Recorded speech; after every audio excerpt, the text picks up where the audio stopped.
dari Prodi Ilmu Hukum Universitas Maritim Raja Ali Haji. Nah, adapun instansi magang yang saya pilih yaitu Dinas Pemberdayaan Perempuan, Perlindungan Anak, Pengendalian Penduduk, dan Keluarga Berencana.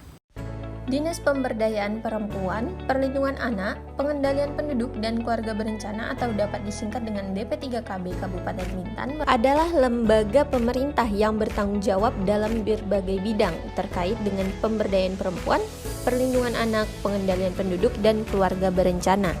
Adapun pegawai dan jumlah staf, diantaranya 29 merupakan pegawai negeri sipil dan 10 tenaga honorer. Dinas Pemberdayaan Perempuan, Perlindungan Anak, Pengendalian Penduduk, dan Keluarga Berencana atau DP3KB Kabupaten Bintan berlokasikan di Jalan Tata Bumi, Toapaya Asri, Kecamatan Toapaya, Kabupaten Bintan, Kepulauan Riau. Baiklah, langsung saja masuk kepada bagaimana proses kegiatan selama kurang lebih 3 bulan ini. Proses kegiatan magang diawali dengan pengantaran mahasiswa magang, yang mana diantarkan oleh Ibu Heni ke bagian perlindungan perempuan dan anak. Begitu proses pengantaran mahasiswa magang selesai, saya diajak oleh bidang perlindungan perempuan dan anak untuk menghadiri kegiatan monitoring dan evaluasi tahun 2024 yang dilaksanakan di kantor desa Teluk Bakau.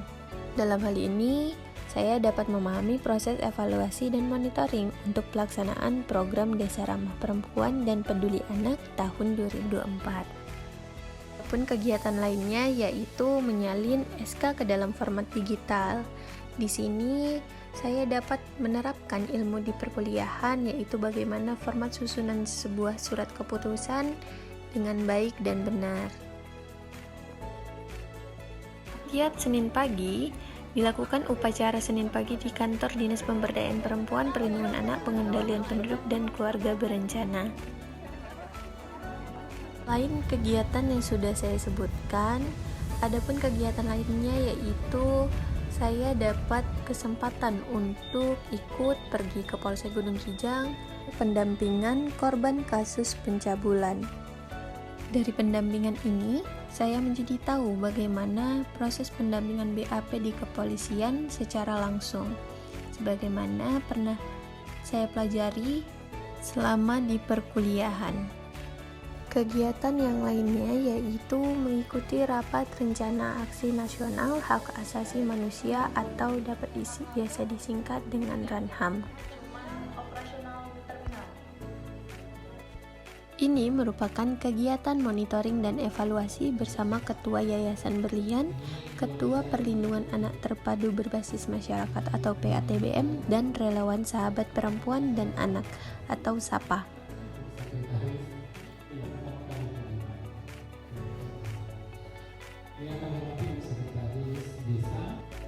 Dan sepulangnya dari kegiatan tersebut, kami mampir ke Rumah Asuh Bintan Kasih, yang mana merupakan rumah bagi anak-anak beresiko stunting. Kemudian setelah dari Rumah Asuh Bintan Kasih, kami langsung ke RSJKO, yang mana merupakan Rumah Sakit Jiwa dan Ketergantungan Obat Engku Haji Daud untuk Memorandum of Understanding atau Perjanjian Kerjasama. Ini merupakan suasana kantor, kemudian kegiatan untuk mengadakan acara, kemudian ini sedang menuju ke asisten 2 bagian hukum tepatnya, kemudian saya ikut kembali ke Polres Bintan untuk melakukan pendampingan BAP atau asesmen awal. Adapun kegiatan lainnya yang saya lakukan yaitu seperti merangkap SK, entry KLA, membuat rekapitulasi data. Selanjutnya yaitu mengikuti monitoring dan evaluasi pengembangan desa bebas kekerasan. Setiap ketemu dengan angka 7 dan kelipatannya, maka tidak menyebutkan angkanya tapi menyebutkan boom. Ini ya. Oke, kita coba dulu. Saya akan unjuk yang pertama kali. Mulai.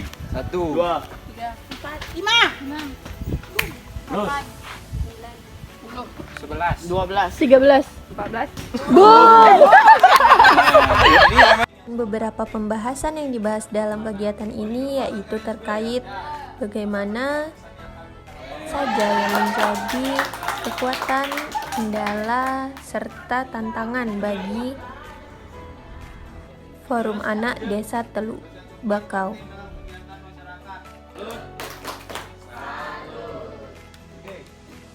Banyak nggak apa, tapi nanti kita tentukan 3 ya, 3 yang utama.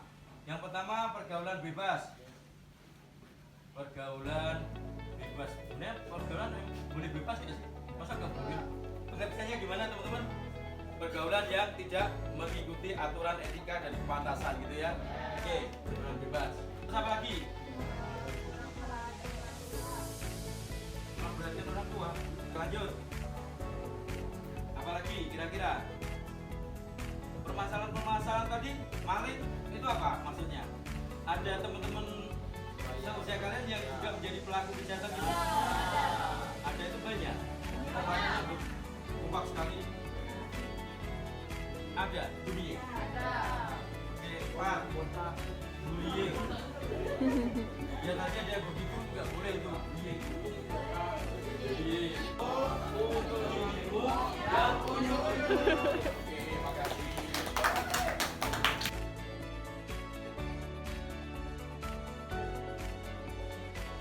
Tidak hanya bersama Forum Anak, kegiatan monitoring dan evaluasi pengembangan desa bebas kekerasan juga dilakukan bersama PATBM. Ini bukan Kampung Salut ditujukan kelompok satuan 2. Jempol kita ditujukan kelompok 2. Kampung Salut, rap salut.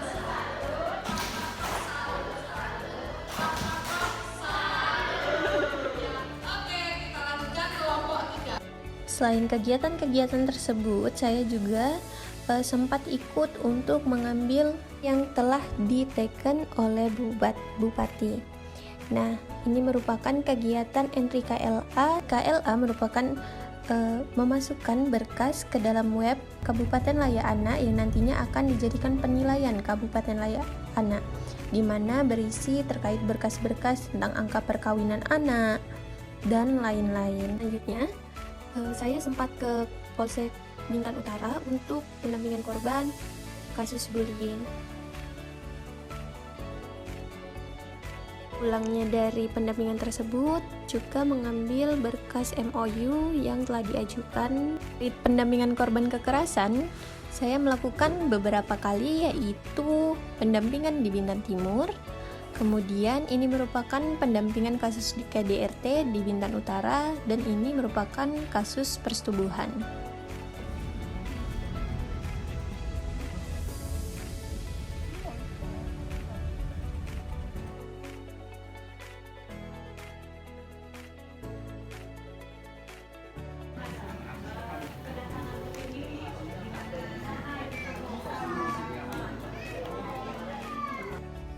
Selain dari program-program kegiatan yang sudah saya sebutkan tadi, ini merupakan kegiatan case conference penanganan kasus kekerasan terhadap anak atau KTA di Kecamatan Bintan Timur.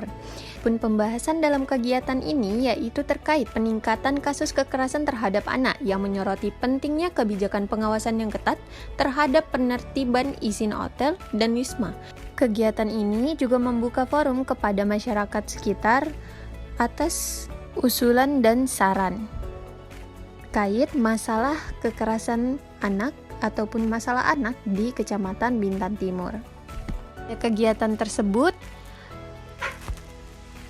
para peserta rapat melakukan komitmen bersama dengan mengecapkan tangan ke kain putih yang bertuliskan komitmen bersama Kecamatan Bintan Timur stop kekerasan pada anak. Selama magang di bidang perlindungan perempuan dan anak, terdapat banyak sekali materi atau pengetahuan dan keterampilan baru yang penulis dapatkan. Adapun materi ataupun pengetahuan yang didapatkan yaitu terkait undang-undang dan kebijakan perlindungan perempuan dan anak, saya dapat memahami landasan hukum yang mengatur perlindungan perempuan dan anak termasuk Undang-Undang Perlindungan Anak, Undang-Undang KDRT, dan kebijakan-kebijakan terkait. pendidikan tentang hak perempuan dan anak seperti pelatihan dan kampanye untuk mencegah kekerasan fisik, seksual, dan psikologis terhadap perempuan dan anak, kita mengenali tanda-tanda kekerasan dan cara mengatasinya, belajar mengenai prosedur dan langkah-langkah dalam menangani kasus kekerasan, mulai dari penerimaan laporan, penyelidikan, hingga pendampingan korban, belajar tentang dampak yang dialami korban, kekerasan secara psikologis dan sosial, serta cara-cara mendukung pemulihan mereka, mengenal cara bekerja sama dengan lembaga seperti kepolisian, lembaga sosial, rumah sakit, dan organisasi non-pemerintah dalam menangani kasus kekerasan.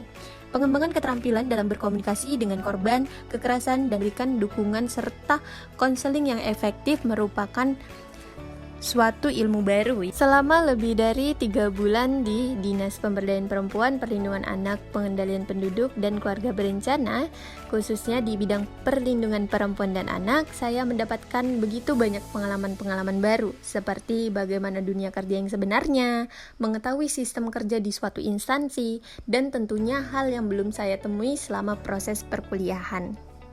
Adapun pengalaman-pengalaman tersebut diantaranya di awal masuk dan pengantaran oleh dosen pembimbing magang, suatu keberuntungan bagi saya untuk bisa langsung ikut pergi melihat bagaimana kegiatan monitoring dan evaluasi berlangsung.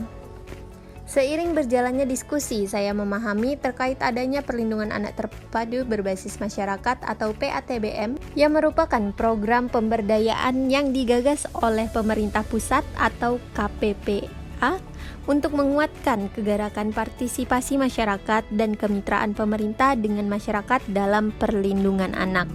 Suatu pengalaman yang luar biasa juga, yaitu saya dapat mengikuti proses pendampingan korban oleh bidang pencegahan dan penanganan bagian perlindungan anak DP3KB, yang mana saya dapat mengisi lembar identifikasi, pengaduan, dan asesmen kasus.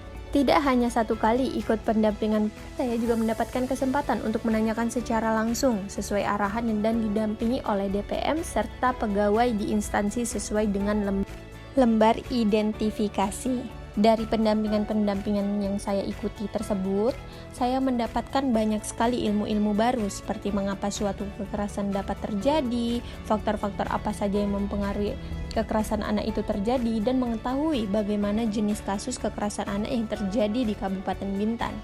Suatu pengalaman berharga juga, saya dapat menemui asisten 2 bagian hukum yang mana menjelaskan terkait peraturan bupati yang telah disahkan namun belum dilakukan pelantikan.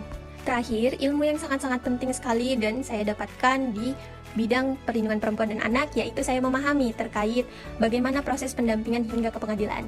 Nah, yang pertama yaitu adanya laporan atau aduan masyarakat, bisa ke DP3KB ataupun aparat penegak hukum. Dari aduan tersebut bisa diproses hukum dan bisa tidak.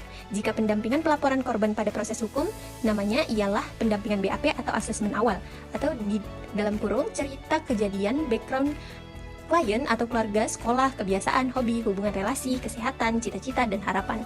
Pada momen ini juga kita akan menentukan kebutuhan-kebutuhan spesifik korban kesehatan fisik dan psikis maupun sosial agar dapat dituangkan dalam rekomendasi di laporan sosial Peksos maupun surat rujukan yang DP3KB keluarkan. Hal ini sebagai materi juga untuk kita pada saat mendampingi di persidangan.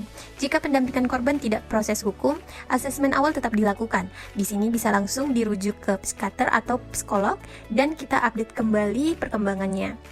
Dari BAP tadi, kita terus dampingi hingga BAP secara utuh diterima oleh JPU, yang kemudian tinggal menunggu waktu sidang. Selesai sidang, kita masih terus mendampingi proses penanganannya, atau fisik maupun psikis. Baru kemudian kita monitoring dan evaluasi guna menentukan klien layak terminasi dan reintegrasi. Nah, untuk waktu yang dibutuhkan itu tidak bisa disamakan karena kebutuhan klien berbeda-beda. Sekianlah yang bisa saya paparkan dan saya jelaskan, terlebih dan kurang mohon maaf. Saya ucapkan terima kasih. Wassalamualaikum warahmatullahi wabarakatuh.